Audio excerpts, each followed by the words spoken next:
Explanation of Article 298 of the Indian Constitution. Context and purpose. Article 298 of the Indian Constitution is part of Part 12, Finance, Property, Contracts and Suits, Chapter 3, which deals with the government's power regarding property, contracts and business operations.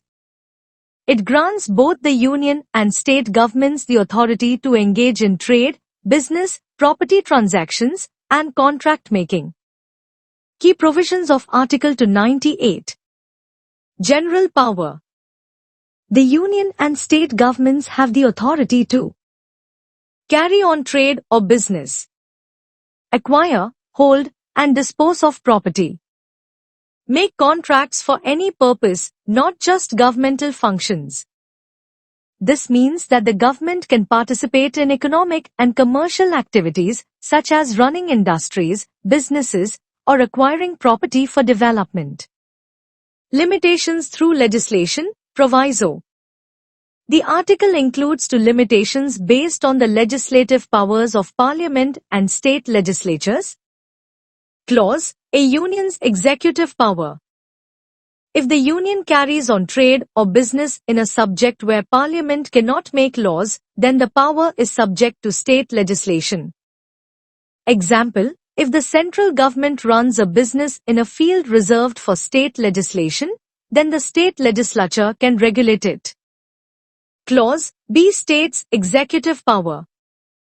If a state carries on trade or business in a subject where the state legislature cannot make laws, then it is subject to Parliament's legislation.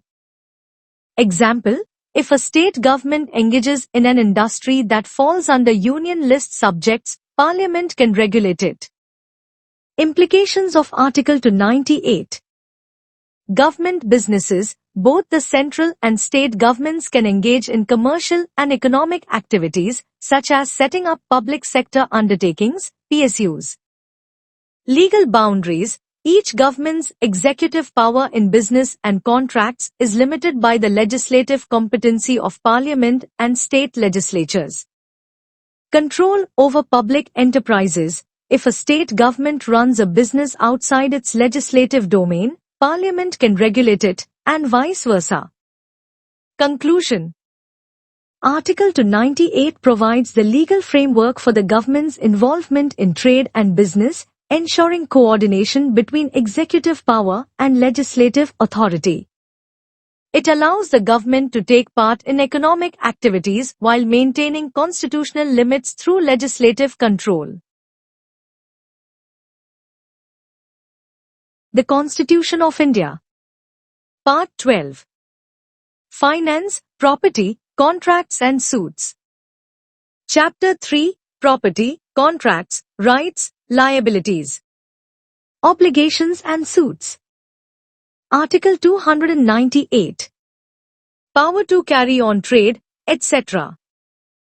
The executive power of the Union and of each state shall extend to the carrying on of any trade or business and to the acquisition, holding and disposal of property and the making of contracts for any purpose.